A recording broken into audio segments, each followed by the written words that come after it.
In this video, I'm going to show you how to make a voiceover on the timeline in Premiere Pro. If you are new to the channel, I do weekly Premiere Pro and filmmaking tutorials, so make sure to subscribe and hit the bell so you don't miss out on those tutorials. So let's start by making a voiceover. On our first audio track right here, you can see that we have a microphone. But if you can't see this microphone, we need to right click and select Customize.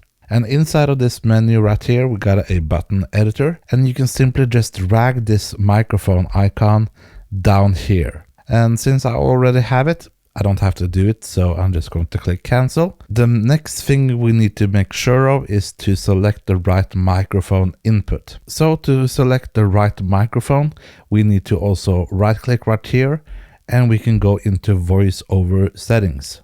Inside of Voiceover recording settings, you will see that we got a source.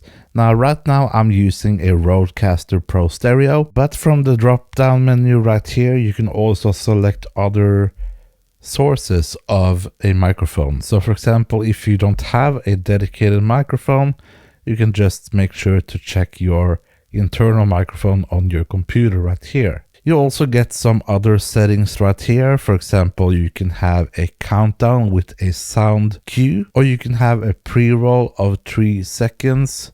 And that basically means that when you are recording your voiceover, you will get 3 seconds to prepare before it's going to be recorded. So I'm going to show you how that works right now. So to make a voiceover, we can select where on the timeline we want the recording to start. And let's say, for example, I want to start talking here.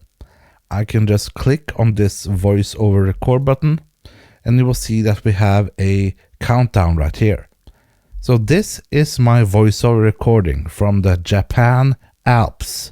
And this is a beautiful drone shot. And to stop the recording, just simply click stop right here. To learn even more about Premiere Pro, click on the video on the screen right now, and if you haven't yet, make sure to subscribe.